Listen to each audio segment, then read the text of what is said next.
So what does a real millionaire in Malaysia actually look like? If you're picturing supercars and fancy condos, you might be surprised. Today, we're going to crack open the classic book, The Millionaire Next Door, and adapt its timeless secrets for building wealth right here in a Malaysian context.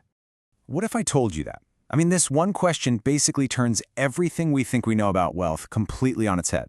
We're constantly seeing these high-flying lifestyles online, but the big idea we're diving into is that chasing that look is often the very thing holding us back from real financial freedom. Okay, first up, let's talk about what I'm calling the Malaysian wealth trap. It's this, unique blend of social pressure and spending habits that can make it feel almost impossible to get ahead, even if you're earning a decent salary. Let's break down what that really looks like. Think of it like a financial iceberg. What everyone sees, the shiny Continental car, the designer bag, the weekend cafe hopping, that's just the tiny tip sticking out of the water. Real, solid wealth is what's hidden beneath the surface. The high savings rate, the investment portfolio that's growing year after year, the assets that are quietly making money for you. It's not what you spend, it's what you keep and grow. And this is the trap in action. It's called the lifestyle creep cycle. You get a pay raise, which is great, but then almost immediately, that new iPhone or a quick trip to Tokyo suddenly feels like a necessity. Your spending just inflates to match your new income. It feels like you're making progress, but really, you're just running on a financial treadmill, working harder, earning more, but your net worth is staying exactly the same. The book actually has a name for this person, a UAW, which stands for an under-accumulator of wealth. Here's a simple way to think about it. They're great at financial offense, earning a high income, but they play absolutely zero defense. All that cash just flows right back out the door, leaving them with an impressive paycheck but a shockingly low net worth.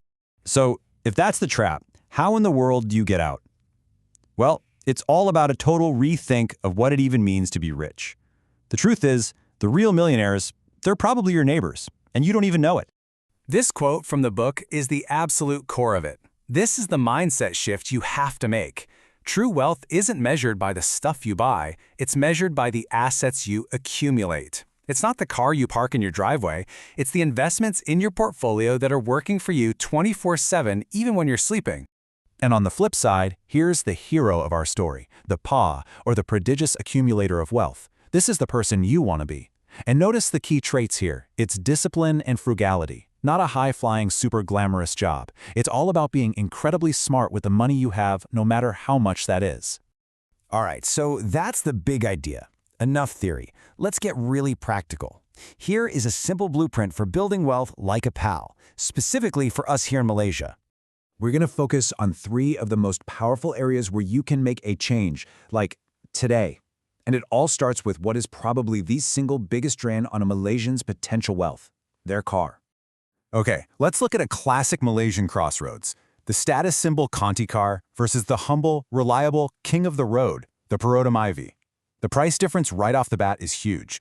We're talking about 75,000 ringgit. But that isn't just money saved. That's the seed money for your entire financial future. Now get this. If you take that 75,000 ringgit difference and invest it instead of spending it, at a pretty conservative 7% return each year, it could grow to over 147,000 ringgit in just 10 years. I mean, just pause and think about that. One single decision, choosing a different car, can have a 6-figure impact on your future. And that right there, that is your millionaire next door seed. It's not about winning the lottery or inheriting a fortune. It's about making one smart choice that gives you the capital you need to start building one. Okay, next up, investing. PAWs play the long game. They use proven, boring, low-cost tools like ASNB, EPF, and ETFs. They are just incredibly consistent. UAWs, on the other hand, they're often chasing the hype. Penny stocks, risky crypto, always looking for that quick win that almost never works out. So how do they manage to invest so much? Well, they budget on purpose. This 60-10-30 rule is a fantastic model if you're serious about building wealth. By forcing yourself to cap your wants at just 10%, you make it possible to save and invest a huge 30% of your income. This literally puts your wealth building on autopilot.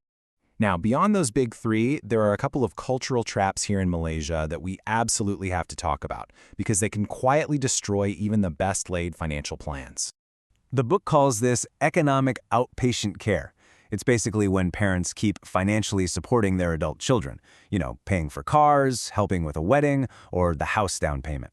Of course, it comes from a place of love, but it can accidentally stop the next generation from learning the financial discipline they need to build their own wealth.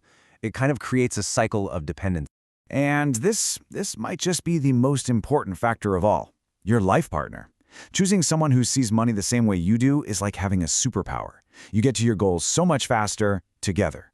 But being with a spender, it's like you're in a rowboat and you're both paddling in opposite directions. You'll work incredibly hard, but you'll just end up going in circles.